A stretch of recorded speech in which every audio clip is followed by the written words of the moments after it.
Hey, it's the Fort Worth Playboy. And my Playboys Bunny. Welcome to our podcast where we discuss pickup, game, relationships, and Sex. And today we're talking about a tweet that went out yesterday, and it had a lot of responses. I mean, sometimes you just kind of like throw something out there without a lot, and it takes off. And you're surprised. Yeah. And the tweet that I put out was, and we're going to talk about this, she's not hot, smart, and single in her 30s because of bad luck. She's still single because there's a fatal flaw in her personality that no man can stand. You just haven't seen it yet. Yeah. And I think that there are 3 fatal flaws. And yeah, because as soon as I sent it, because my general understanding is there are those flaws. And we know that, but what are those flaws? Yeah. What are the most common flaws Yeah. that they deal with?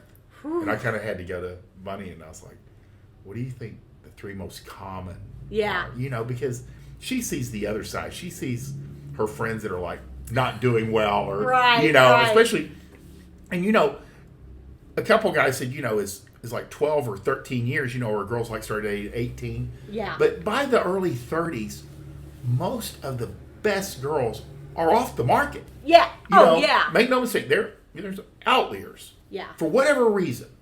But Sometimes it is a matter of bad luck. Every yes, once in a while, because there are outliers. Yeah. But in general, Yeah. the vast majority, 90%, there's a personality flaw. Yeah. They're usually not physical. I mean, they're pretty girls. Yeah. Attractive girls. And that's why it's so confusing to men. They're like, she's pretty. How could she not be taken? Why isn't she married? Yeah. You know, they've been married at least once, usually by 30 or early 30s. Yeah, so if she's not, there's something there. Yeah. She's been someone along the line has. Kate, we're not talking about you.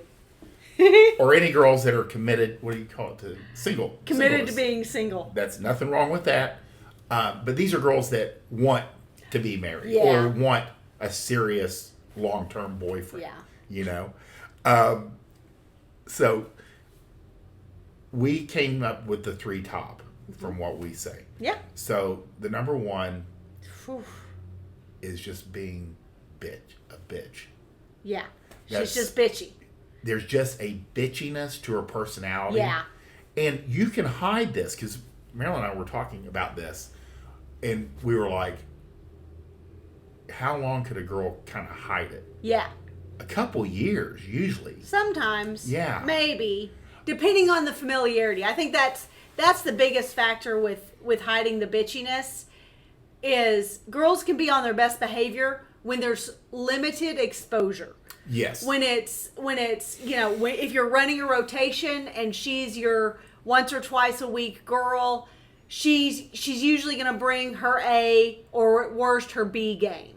And she doesn't have that much invested in you either. Right. Therefore, but you're even not if going to see much. even if you know she's busy and so, or you're both busy and so you only see each other a few times a week. Yes.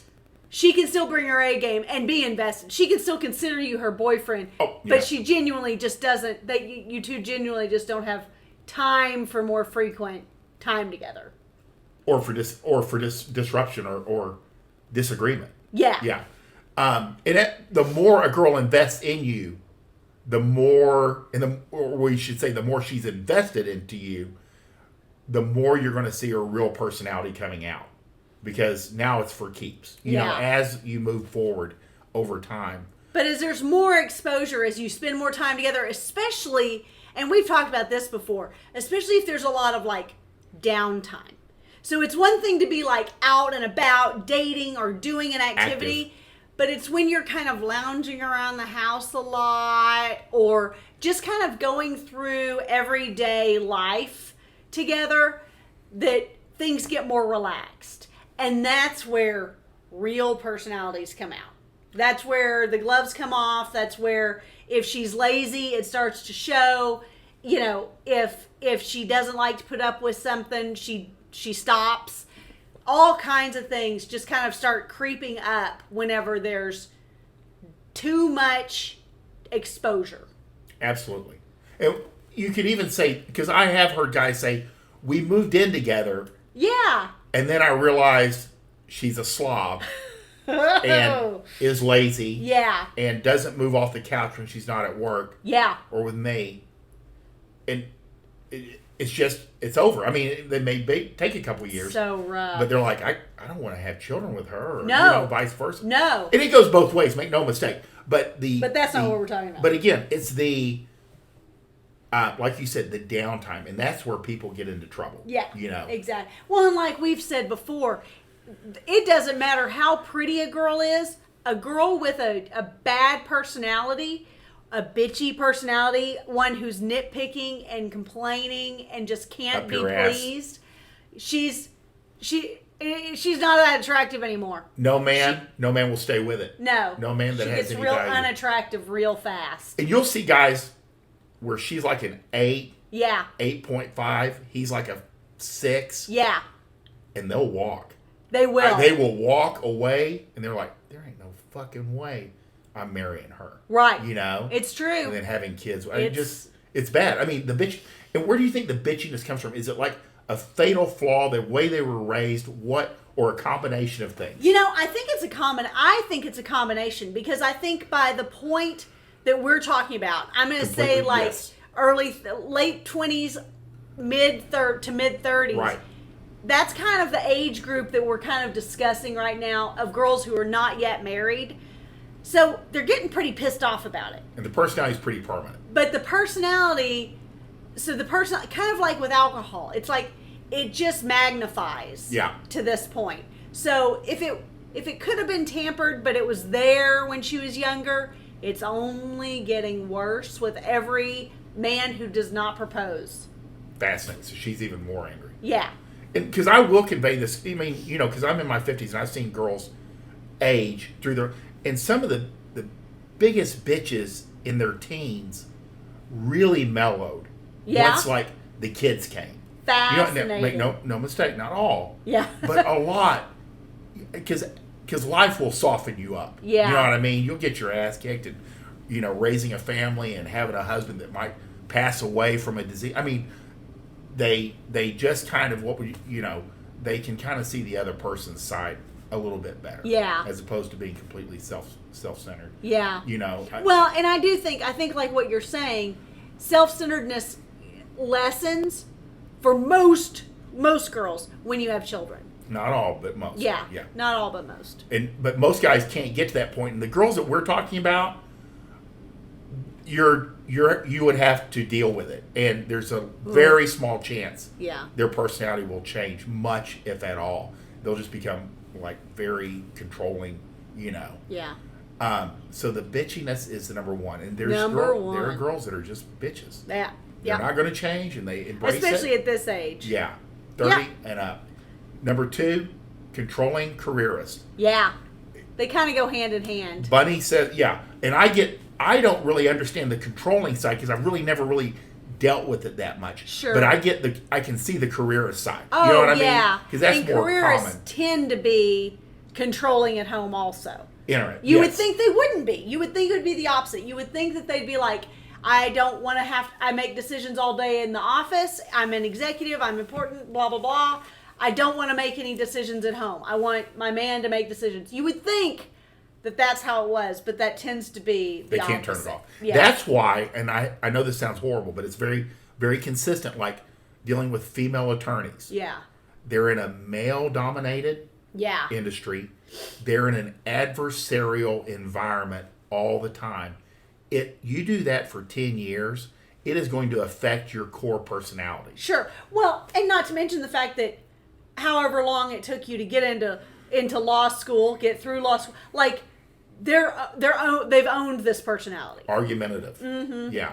And that careerist thing, it makes for a bad, I mean, I'm sure there are exceptions, but the vast majority, it really affects them negatively over time as far as like femininity. Yeah. And being able to like not dig their heels in. And I think that female attorney is just the best kind of example yes, job. There are others. But, there are lots of executives and even mid-level executives who really who are females who really turn on that like careerist mentality, that hardcore, domination kind of mentality, and it just doesn't turn off. And I would suggest these are the girls that are also, if he's not that career orientated, she's going to be aggravated that he's not more focused on his job. Yeah, or it's true. his career or climbing the ladder. Yeah. When she is. Yeah. You know, sometimes there's a balance, but most of the time, very seldom he's with not that. ambitious enough. Yeah. No matter and, what. And he never will be. No. And if he was overly ambitious, she'd say that he's never home. So there'll always be something. It's a lose-lose. Yeah, there's always something. Yeah. You know, with this situation. But I would say the controlling factor and the career-oriented woman factor really go hand in hand, which is why we put these in one. Yes. In one yeah, level. They tend to feed each other. Yeah, for You know, sure. because these are the girls that also their moms might have been stay-at-home moms Yeah, for 50 years. true. But she encouraged her girls to go to school Yeah, and make your own money so you're never dependent upon a man. yeah, Even if you get married and have kids, because that's what drives most women. They still want their own money, their own career, yeah. and they're vicious about keeping it. You They know? sure are. So Because that's usually their money, not the household money. yeah, his money is There's their all money. kinds of things there. And you see it consistently enough, you go, oh, this must be the normal. Yeah. This is normal. And then the third thing, which Bunny pointed out to me, because it's kind of a blind spot for me. Yeah. Because I haven't really dealt with it in my life. Mm-hmm. But what is the third type of girl that usually ends up into their 30s unmarriageable? Girls with daddy issues, but not the kind of daddy issues you'd think. Not the girls who don't like their daddies. That's a different issue. Yes. We've talked about that being damage.